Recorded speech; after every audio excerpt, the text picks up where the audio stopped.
He saw the number at 11:47 p.m. on a Tuesday. 0% probability of paternity. Kim Tae-jun, 35 years old, CEO of Daehan Technologies, the third largest tech conglomerate in South Korea, stared at the DNA report until the words blurred into meaningless shapes. The daughter he'd raised for 8 years, the girl who called him Appa, who had his smile, or so everyone said, who made him believe he could be a father despite the secret shame he'd carried since his 20s, wasn't his. Across from him sat Dr. Shin with another folder, the one that explained everything. Male factor infertility, complete azoospermia, congenital. The words might as well have been a death certificate.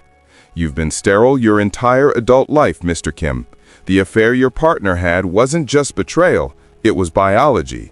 You couldn't have fathered a child, even if the heavens had opened and angels had blessed the attempt. Tae-jun's hands didn't shake. They just sat there on the mahogany desk like dead things. 2 weeks ago, he'd walked into his bedroom and found Lee Hae-jin, his partner of 9 years, in bed with Choi Sung-min, his largest business competitor. The humiliation had been immediate and visceral. But what came after was worse. The confession, the timeline. 8 years, she'd said, since Min-so was born. Since before Min-so was born, actually. The custody battle that followed was swift and brutal. Courts don't care about who raised a child when biology speaks. Sung-min got Min-so. Tae-jun got supervised visits twice a month if he was lucky. Last week, his daughter, no, Sung-min's daughter, had called another man Appa for the first time in Tae-jun's presence. Just like that. 8 years erased by a blood test and a judge's signature. And now, this, the final insult. He couldn't even blame himself for not seeing it sooner. His body had been lying to him for 35 years. Dr. Shin left the clinic office quietly, closing the door with the kind of gentle finality people use at funerals. Tae-jun sat there for another 20 minutes before he trusted himself to stand.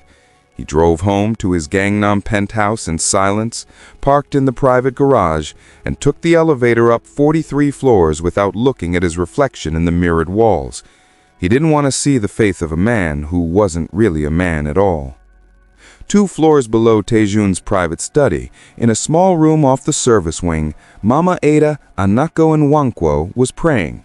She was 55 years old, born and raised in Aba, Nigeria, and she'd worked as Tae-jun's housekeeper for 12 years. Every single night before bed, she knelt beside her narrow bed and prayed the same prayer she'd been praying since she was 25 years old. God, give me a child, just one. I don't need wealth or recognition or even love anymore. Just let me hold a baby that came from my body before I die. She'd prayed this prayer through 5 marriages, 5 men who'd loved her initially, then resented her, then divorced her, when her womb stayed empty year after year. The doctors had been unanimous in their diagnosis 30 years ago. Severe endometriosis, blocked fallopian tubes, diminished ovarian reserve even in her 20s. And now, at 55, 3 years past her last menstrual period, the medical verdict was absolute and irreversible. Her body could not conceive, could not carry, could not give life. She knew this, had accepted it the way you accept a scar that won't fade. But she still prayed, because faith, she'd learned, was less about expecting results and more about refusing to stop hoping even when hope looked like foolishness. She heard the crash around 2 a.m., glass shattering, something heavy hitting a wall, then terrible silence. Mama Ada sat up in bed, listening. Mr. Kim valued his privacy above almost everything else. In 12 years, she'd learned to be invisible when he needed solitude. But the sound had been violent, desperate. She pulled on her robe, climbed the service stairs, and stopped outside his study door. No sound from inside now. She knocked softly. Nothing. The door wasn't locked. She pushed it open. The study looked like the aftermath of a hurricane. Shattered bottles everywhere. Papers scattered across the Persian rug. The smell of expensive whiskey so strong it made her eyes water. Tae-jun sat on the floor with his back against the mahogany desk, head in his hands, surrounded by empty bottles like a man drowning in his own excess. He looked up when she entered. His eyes were bloodshot, hollow. He looked like someone who died but whose body hadn't figured it out yet. "Mr. Kim," she said carefully, "are you hurt? Should I call someone?" He laughed. The sound was terrible, like glass breaking in slow motion. "Hurt? No, Mama Ada. I'm not hurt. I'm just not real. Apparently I never was." He gestured at the papers with one unsteady hand. "My daughter isn't mine. My partner of 9 years was sleeping with my business rival the entire time, and I can't have children. Medically impossible. Sterile. Defective. I'm not really a man at all if you want the technical term." Mama Ada's heart constricted. She'd worked for this man for over a decade, watched him build an empire through 18-hour days and ruthless intelligence, watched him try to be a father to Min So despite having no model for what good fathering looked like. And now he was reduced to this. She moved closer, knelt carefully beside him on the expensive rug. "You are not defective, Mr. Kim. You're a good man, a good father, even if biology says otherwise. God sees your heart, not just your DNA results." His eyes flashed with something dark and bitter. "Your God?" He grabbed another bottle, this one still half full. "Where was your God when you've been barren for 30 years? You think I don't hear you? I hear you praying every single night, begging for a child you'll never have. You're 55 years old. Your body gave up years ago. If your God is so powerful, if he actually cares, then why hasn't he answered you? Why are your arms still empty? Why is your womb still dead?" The words hit like physical blows because every single one was true. It felt like the London Bridge had fallen on her. Mama Ada had no answer. She'd asked herself the same questions 10,000 times over 3 decades, but she straightened her spine and met his eyes. "I don't know why God hasn't given me children, Mr. Kim, but I know he's real. I know he loves us even when we can't understand his timing. And I know your pain right now is real and terrible, but it's not the end of everything." Taejun laughed again, that horrible breaking sound. "Hope, right. Here's what I think of hope." He held up the bottle. "If your God is so real, so powerful, prove it right now. Drink with me. Take this bottle and drink. If he's really there protecting you like you believe, he'll save you from this poison, right? Isn't that what faith means? Trusting him even when it's completely stupid?" Before we go further, understand something. The worst nights of your life never announce themselves. They don't show up with warning labels or emergency broadcasts. They arrive when you're already broken and somehow find new ways to break you more. What happens next in this story involves medical impossibility, 3 babies that shouldn't exist, and questions nobody can answer with science alone. A proof that the ways of God are above the logic of man. Welcome, best friends. It's Onyx, aka Afro Tales. Before we continue, do me a favor, hit that subscribe button right now. Seriously, you're gonna want to see how this ends. And drop a comment telling me where in the world you're watching from. I truly believe, from the bottom of my heart, that this story found you today for a reason. Now, let's continue. Mama Ada stared at the bottle in his hands. She'd never touched alcohol in her entire life, not once. It violated everything she believed about keeping her body as a temple. But looking at this man, this brilliant, broken man who just lost everything, something shifted inside her. Maybe meeting someone in their darkness was the only way to prove light existed. Maybe faith sometimes meant doing the illogical thing to demonstrate trust in an invisible God. She reached out slowly and took the bottle from his hands. "If I drink this, will you pray with me afterward? Will you ask God, even if you don't believe, to help you?" Taejeon's smile was cruel with desperation. Deal. But when nothing happens, when your God stays silent like he's done for 30 years, you finally admit the truth. We're alone in this. She closed her eyes briefly. Forgive me, Lord, if this is wrong. Then she drank. The whiskey burned like liquid fire down her throat. She'd never tasted anything so harsh, so violent. She coughed, gasped, but Taejeon was already pushing more toward her. Again, prove it. Show me your faith is real. And she drank again, because somewhere deep in her spirit she felt this was a test. Not of her faith in God, but of her compassion for a fellow broken human being. What happened after that blurred at the edges like a photograph left too long in the sun. The alcohol hit her system with devastating speed. She had no tolerance, no defense against it. She remembered Taejeon talking about Menseo, how he'd changed her diapers at 3 a.m. and read her bedtime stories every night for 8 years and fought imaginary monsters under her bed. How she'd called him Appa yesterday and then called Sungmin Appa 10 minutes later, like the word meant nothing. She remembered telling him about her 5 marriages, how each husband had loved her until her empty womb became an accusation, how they'd called her cursed, barren, less than a woman. 2 broken people, sitting in darkness, sharing wounds they'd hidden from everyone else. She remembered him crying, her crying, reaching for each other not with lust, but with desperate need for human touch, for proof that they still existed, that they weren't just empty spaces pretending to be people. Comfort that went too far, lines that blurred and then vanished completely.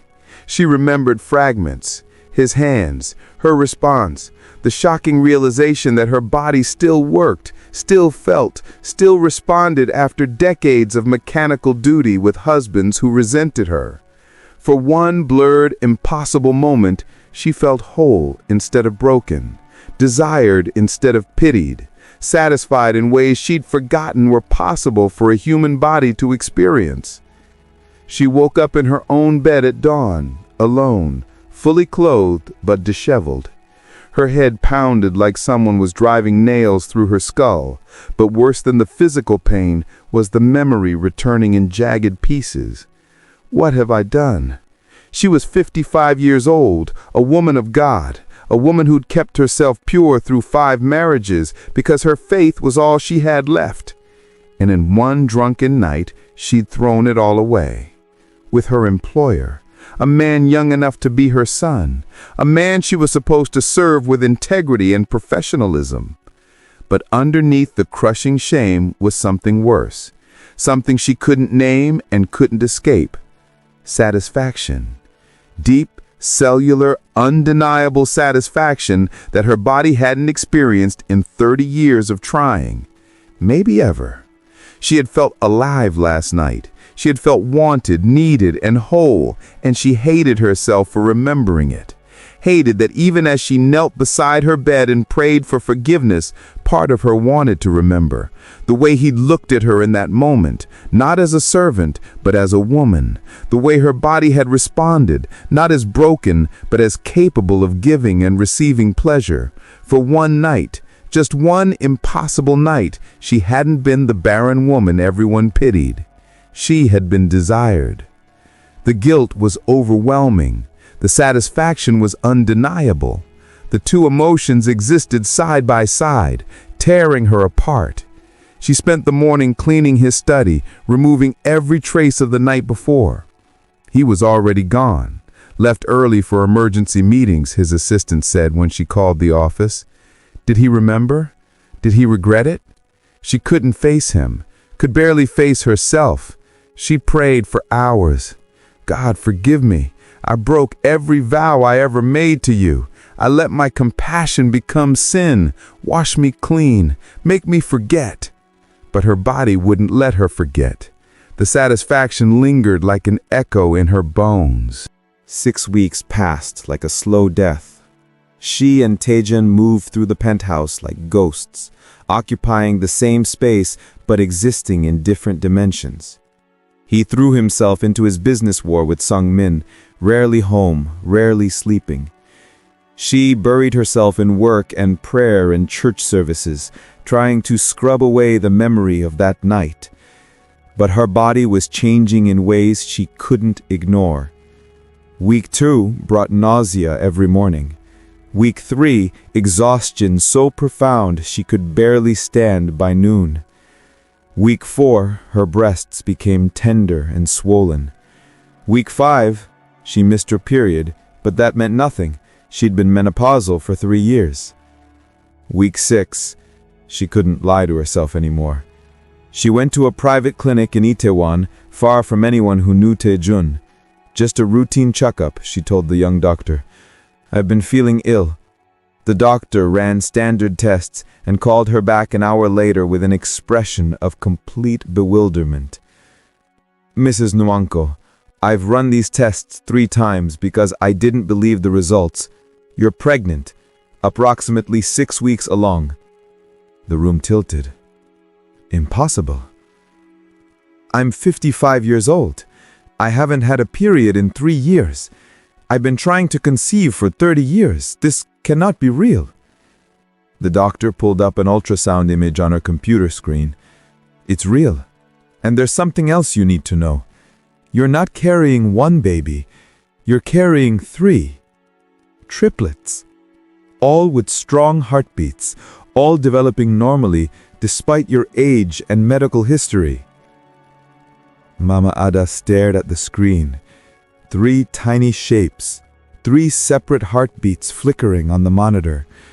3 impossible miracles growing inside a body that medical science had declared dead. She walked back to the penthouse in a daze that lasted for days. Her mind couldn't process it. Taejun was sterile. She was menopausal and infertile. This violated every law of biology and medicine, unless God had actually answered 30 years of prayer in the most impossible, most complicated way imaginable. Through the worst night of her life, through shame and guilt and stolen satisfaction, He'd given her what she'd begged for since she was 25 years old. Not 1 child, 3. She hid it for 3 months, wore traditional loose-fitting dresses, avoided Taejun, which was easy since he avoided her just as carefully. But at 4 months, the swell of her belly became impossible to disguise. She felt them moving now. 3 distinct little lives tumbling inside her. And Taejun, who'd been drowning in his own destruction, finally noticed. "You look different," he said one morning when they accidentally encountered each other in the kitchen. "Are you sick? Should I arrange a doctor?" She couldn't lie, not with God's miracles growing inside her. "I'm pregnant, Mr. Kim, 4 months along." The words hung in the air like a bomb. His face went white, then red, then cold as winter stone. "Pregnant." His voice was deadly quiet. "With whose child?" "Because we both know it can't be mine. I have medical documentation of my sterility." "So who was it? One of the security team? The driver? Or did you find someone else to share your misery?" "These are yours," she said quietly, hands protective over her belly. "I know you won't believe me. I know it's medically impossible. But I haven't been with anyone else. That night was the only time in 30 years. And somehow, by God's grace, these children are yours." He stared at her like she'd grown a second head. "You're lying, or delusional, or running some scam I haven't figured out yet. There is 0 biological possibility that the thing inside you is mine. 0. I have proof from the best fertility doctors in Korea, and you're 55, menopausal, infertile for 30 decades. This is impossible." "Not impossible. Just miraculous." He laughed. That terrible sound she remembered from the night that changed everything. "Miraculous. Of course. Your God, who ignored you for 30 years, suddenly decided to violate the laws of nature because I got drunk and we made a mistake. No, that child belongs to whoever you've been seeing, and if you try to claim it is mine, I'll fight you in every court in this country. Get out. Pack your things tonight. I'll give you 3 months severance, immigration assistance, and good references, but you're not staying here with this fantasy. She left that night with a single suitcase and a heart that somehow wasn't broken. The church community in Itaewon took her in immediately. Pastor Emmanuel and Sister Blessing gave her a room above the church, asked no questions, and surrounded her with the kind of love she'd been missing for decades. When she told them the whole story, the shame and the satisfaction and the impossible pregnancy, they didn't condemn her. We serve a God who specializes in impossibility, Pastor Emmanuel said. These babies are proof of his power, not your sin. After she left, Taejun spent 3 days pretending everything was fine. He went to board meetings, reviewed quarterly reports, signed contracts worth billions of won. But at night, alone in the penthouse that suddenly felt cavernous and empty, her words haunted him. These are yours. What if she wasn't lying? What if somehow, impossibly, those children growing inside her 55-year-old body were actually his? The doubt ate at him like acid. On the 4th day, he did something he'd sworn he wouldn't do. He went to her room, the small servants' quarters she'd occupied for 12 years. It was empty now, stripped of her few possessions. But traces remained. A hairbrush on the dresser, a scarf draped over a chair, the faint scent of the shea butter lotion she used. He took the hairbrush, felt like a thief stealing evidence from a crime scene, but he needed to know. The private lab he'd used for Min-so's paternity test agreed to run an analysis. They extracted DNA from the hairbrush bristles and compared it to his own samples. The results came back 48 hours later. The technician's voice was clinical over the phone. We can confirm recent intimate contact between the 2 DNA samples, skin cells, hair follicles, biological markers consistent with sexual activity within the past 2 to 3 months. Taejun's hand tightened on his phone. So that night had happened. It wasn't a drunken hallucination. She wasn't fabricating the encounter. But that still didn't prove the children were his. He called Dr. Shin at Seoul Fertility Center, made an appointment for that same afternoon, sat across from the doctor who delivered his sterility diagnosis, and asked the question that had been burning in his mind for weeks. Is there any possible way, any scenario at all, where I could father children? Dr. Shin removed his glasses and cleaned them slowly, the way doctors do when they're choosing their words carefully. Your diagnosis of complete azoospermia is based on multiple tests, Mr. Kim. The condition is typically permanent and irreversible. However, he paused. However what? Taejun leaned forward. In extraordinarily rare cases, and I want to emphasize how rare we're talking about, extreme physiological changes can temporarily alter fertility outcomes. Significant stress relief, hormonal fluctuations triggered by alcohol or other substances, even profound emotional release. In theory, these factors could create a brief window where dormant reproductive function might activate. If even a small percentage of your condition has a psychological or stress-related component rather than being purely structural, then, statistically speaking, there's a possibility. Taejun felt his pulse in his ears. What kind of possibility? 1 in a million? Dr. Shin shook his head slowly. More like 1 in several billion.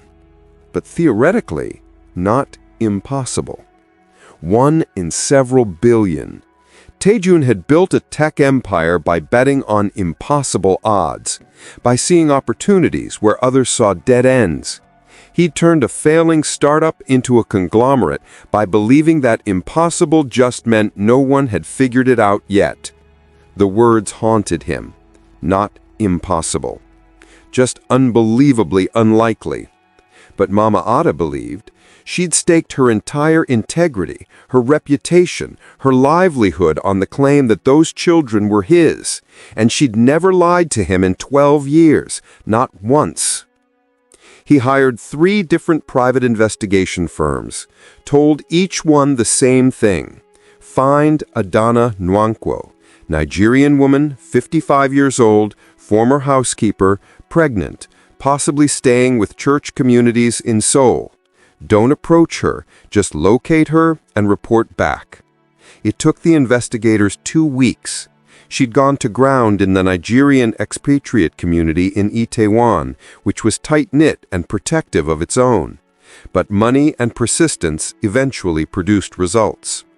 She's staying at a church, one investigator reported, above the sanctuary, Nigerian Pentecostal congregation, Pastor Emmanuel Obi. She's attending services regularly. And, Mr. Kim, the investigator hesitated, she's very pregnant now. Looks like she could deliver any day. Taejun didn't go immediately. He sat with the information for another week. What was he going to do? Show up and demand a paternity test? Force her to prove something that couldn't be proven until the children were born? Accuse her again of lying? He'd already done that, already thrown her out, already destroyed whatever trust had existed between them. What right did he have to insert himself back into her life now? But the question wouldn't leave him alone. Were those children his? And if they were, what kind of man would he be if he abandoned them out of cowardice? He'd already failed Minso by not being her biological father. Would he fail these children too by refusing to even find out the truth? On a Sunday morning, 7 months after that terrible night, Taejun drove to Itaewon, found the church on a narrow street lined with African restaurants and shops selling Nigerian groceries and Ghanaian textiles. The building was modest, nothing like the grand Protestant cathedrals in Gangnam. He parked across the street and sat in his car for 20 minutes, trying to decide if this was courage or cowardice. Finally, he got out, walked across the street, entered through the back door just as the service was starting. The sanctuary was small and packed with people.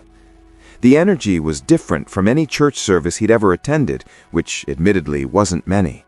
People were standing, clapping, swaying to music that pulsed through speakers with a rhythm that felt alive. And there, in the 3rd row, he saw her, Mama Ada. Her belly was enormous now, swollen with life in a way that seemed impossible for a woman her age. But she was glowing, radiant. Her hands were raised toward the ceiling, tears streaming down her face as she sang in a language he didn't understand. Ndibo, he guessed. She looked more alive, more at peace than he'd ever seen her in 12 years of employment. He slid into the back row, tried to make himself small, which was difficult for a man in an expensive suit surrounded by people in colorful traditional African clothing. But no one seemed to notice him. They were all focused on worship, on the pastor preaching with an intensity that made Taejun uncomfortable. The sermon was about miracles, about God doing impossible things for people who'd given up hope, about Sarah conceiving at 90 years old, about Elizabeth getting pregnant in her old age, about women everyone had written off suddenly becoming mothers. Taejun felt like the words were aimed directly at him. After the service, as people filed out, a tall man in pastoral robes intercepted him near the door. "You're him." It wasn't a question. The man's eyes were kind but firm. "You're the father." Taejun considered lying, then nodded. "I'm Kim Taejun." The pastor extended his hand. "Emmanuel Obi, I'm the pastor here. Mama Ada, is under our protection. Taejun shook his hand. I just want to know, is she okay? Is the baby? He stopped. He didn't actually know if it was one baby or more. Mama Ada hadn't told him details before he'd thrown her out. Pastor Emmanuel studied him for a long moment. She's carrying triplets, 3 babies, all healthy according to her last checkup, due in about 6 weeks. The world tilted. Triplets. 3 babies? The statistical impossibility had just multiplied exponentially. Taejun felt like he was standing at the edge of something vast and incomprehensible. The pastor's voice softened slightly. She told us everything. About that night, about your pain, about her shame, about how she thinks God used the worst moment of both your lives to create 3 miracles. She doesn't hate you, Mr. Kim, but she's been through enough, so I need to know why you're here. Are you here to take those babies from her? To prove some point about paternity and ownership? Or are you here because you're starting to understand that some things transcend medicine and logic? Taejun looked past the pasture, toward where Mama Ada was talking with other church members, her hand resting protectively on her enormous belly. I don't know why I'm here, he admitted. I just know I can't stop thinking about whether those children are mine. And if they are, I've already failed 1 daughter. I can't fail 3 more children. Pastor Emmanuel nodded slowly. Then you're welcome to come back. Every Sunday if you want. Sit in the back corner. Don't approach her unless she approaches you first. Show up. Be consistent. Prove you're not here for your pride or your reputation. Prove you're here because you actually care. Then maybe, we'll talk about what comes next. So Taejun started attending every Sunday. He sat in the same back corner seat, wore simpler clothes, less expensive, tried to blend in, though his Korean face among the predominantly African congregation made that impossible. He listened to sermons about grace and redemption and second chances. He watched Mama Ada grow bigger week by week, moving more slowly, her hand always on her belly like she was protecting precious cargo. He learned to bow his head during prayers even though the words felt foreign and awkward in his mind. He learned the rhythms of this community that had taken her in when he'd thrown her out. She didn't acknowledge him for the first 3 weeks, didn't even look in his direction. But in the 4th week, after service, she turned and met his eyes across the sanctuary, held his gaze for 3 heartbeats, then turned away. It wasn't forgiveness, but it was acknowledgement. He was there. She knew it. That was something. By the 7th week, he'd started helping with church maintenance, fixing broken chairs, helping carry equipment, making himself useful in small, humble ways. The community began to accept his presence. People nodded at him. A few even said hello. He was learning that earning trust was slower than losing it. That redemption wasn't a single moment, but a long series of small choices to show up and serve without expectation of reward. At 8 months pregnant, Mama Ada was moving carefully, her belly so large she could barely fit through doorways. Taejun watched her from across rooms and felt something he'd never expected to feel. Not desire, not ownership, just profound concern for her well-being and desperate curiosity about the lives growing inside her. Were they his? Part of him believed it now. The statistical impossibility had happened. 1 in billions. But it had happened. And if it had, then 3 children were about to enter the world who carried his DNA, his bloodline, his legacy. Children he'd never held or seen or acknowledged. It was during an evening service, a Wednesday prayer meeting, that everything changed. Taejun had started attending midweek services too, drawn by something he didn't fully understand. Maybe desperation for answers, maybe loneliness, maybe something else. The sanctuary was half full, people praying quietly or singing. Mama Ada was sitting near the front, her breathing labored. She was so close to delivery now, any day, any moment. That's when the front doors burst open. 5 men, dressed in black, faces partially covered. Taejun recognized the lead man immediately. Park Min-ho, one of Sungmin's enforcers. They'd come for him. Sungmin had finally figured out where Taejun was spending his time and decided to make a move.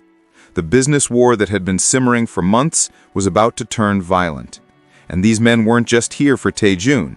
They were here to eliminate any potential heirs that might complicate Sungmin's plans to absorb Daehan Technologies completely. Everything happened fast. Minho pulled a gun, aimed it at Taejun, then shifted aim toward Mama Ada. If there are children, they die tonight. Taejun didn't think, didn't calculate, not even about revenge. That could come later. Just moved. Threw himself across the 10 feet separating him from Mama Ada as the first shot rang out. He felt the bullet hit his chest, right side, a burning explosion of pain. Fell forward over Mama Ada, covering her body with his own as more shots cracked through the air. He felt another impact in his shoulder. Heard screaming. Heard Pastor Emmanuel shouting for everyone to get down. Heard Mama Ada's voice beneath him, saying his name over and over. Mr. Kim, stay with me. His last conscious thought before the darkness took him wasn't about his company or his reputation, or even whether the children were biologically his. It was simpler than that. Just a prayer to a God he wasn't sure he believed in. Please, let them survive. Let her survive. Let the babies live. Whatever happens to me, just let them live. He woke up 2 days later in a hospital bed. The world came back in fragments. White ceiling, beeping monitors, pain radiating from his chest and shoulder. And then a voice. A nurse's voice, gentle in Korean. Mr. Kim, can you hear me? He managed to nod. Tried to speak, but his throat was too dry. The nurse held up a cup of water with a straw, helped him drink. Then he got the words out, hoarse and desperate. The woman, Mama Ada, the babies, are they alive? The nurse smiled. She's alive, Mr. Kim, and the babies were born, all 3 of them, healthy and strong. 2 boys and a girl. Do you want to see them? Taejun felt tears on his face before he realized he was crying. Yes, please. They brought him in a wheelchair 30 minutes later, chest and shoulder wrapped in thick bandages, moving carefully because every breath hurt. But the pain didn't matter. Nothing mattered except the nursery window he was rolling toward. And then he saw them. 3 tiny human beings in 3 separate clear bassinets. So small, so impossibly perfect. The nurse pointed to each one. The first boy we're calling Baby A. The girl is Baby B. The second boy is Baby C. But their mother has given them names. Chukwudi, Ngozi, and Ebuka. The nurse's Korean pronunciation was awkward but reverent. She says the names mean God exists, blessing, and God is great. Taejun stared at them through the glass. 3 children. 3 lives. 3 miracles that violated every medical textbook. Were they his?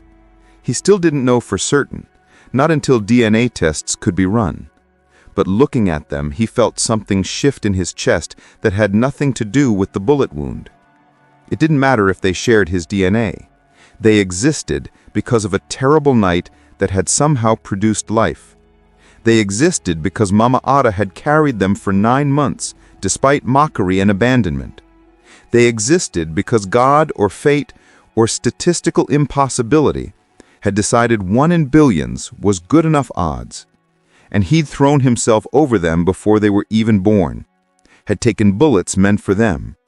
That made them his in ways that transcended chromosomes. Pastor Emmanuel appeared beside his wheelchair. She's awake. She wants to see you. They wheeled him to her recovery room. She was sitting up in bed, exhausted and radiant at the same time, holding one baby while the other two slept in rolling bassinets beside her. She looked at him, at the bandages, at the IV lines running into his arm. "You almost died for us," she said quietly. Her voice was hoarse, probably from labor, but steady, strong. Taejun shook his head. "I almost destroyed you first. Twice. How can you possibly forgive that?" She looked at him for a long moment, then down at the baby in her arms. Ngozi, the girl, he thought. Because God forgave me for 30 years of bitterness and anger and blaming Him for my empty womb.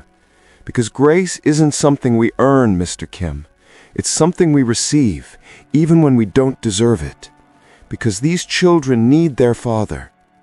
She paused. But you need to understand something. I can't be with you romantically. That night was complicated. It was born from pain and alcohol and broken places. These babies are blessings, but we can't build a marriage or a relationship on that foundation. Taejun nodded slowly. I understand. I'm not asking for that. I'm asking for the chance to be their father, however that looks, whatever boundaries you need. Just please don't shut me out of their lives. Mama Ada studied his face, then nodded once. We'll figure it out, one day at a time. Co-parenting, separate lives, but both committed to them. Can you do that? Can you show up for them without expecting me to be part of the package? He looked at the 3 babies, thought about Minseo, who he'd loved and lost, thought about the empire he'd built that suddenly seemed less important than these 3 tiny lives. Yes, I can do that. I will do that, whatever it takes. 2 years later, they'd built something different. Mama Ada lived in a modest apartment in the church neighborhood. Taejun had his penthouse, but he showed up every single day, changed diapers at 3 a.m.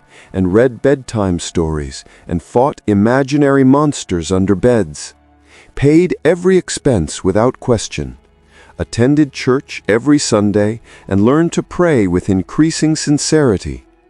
They were friends, co-parents, not lovers, but partners in raising 3 miracles that medical science still couldn't explain. The children called him Appa and her Mama, and grew up bilingual in Korean, English, and Igbo. They knew they were loved by both parents. That was enough. Sometimes Mama Ada watched Taejun playing with the children and remembered that night. The shame had faded. The satisfaction had transformed into something deeper. Gratitude for the mysterious ways grace worked through human brokenness. And Taejun, who'd lost everything and been rebuilt from the ground up, learned that being a father had nothing to do with biology and everything to do with showing up. Minseo, his daughter from his cheating ex-partner, visited occasionally now. Supervised at first, then freely as she got older. The triplets knew they had an older sister. It was complicated. It was messy. It was real. On Sundays, after church, Taejun would look at Mala Ada and sometimes ask the question, "Do you think someday we could be more than this?" And she'd smile and shake her head gently. "Let's focus on today. They need both of us. That's what matters." And he'd nod because he'd learned that love wasn't about possession or romance or fixing the past. It was about showing up every day, even when it was hard, especially when it was hard. 3 children who shouldn't exist were proof that impossible was just another word for not yet understood. Maybe you're watching this because you're carrying shame from a night you'd rather forget. Maybe you think you're too old, too broken, too far gone for miracles. Here's what this story proves. Grace doesn't ask for your perfection. It shows up in the impossibility. Medical science said no. Biology said impossible. But 3 children are breathing right now because sometimes the answer is bigger than the question. If you're still here, you're the real MVP. We appreciate all of your support. Every like, comment, subscribe, and share means the world to us. I'm Onyx from Afro Tales. Subscribe for more stories that challenge what you think is possible. Check out our other videos. And remember this, your worst night might be the setup for your greatest miracle. Thanks for watching.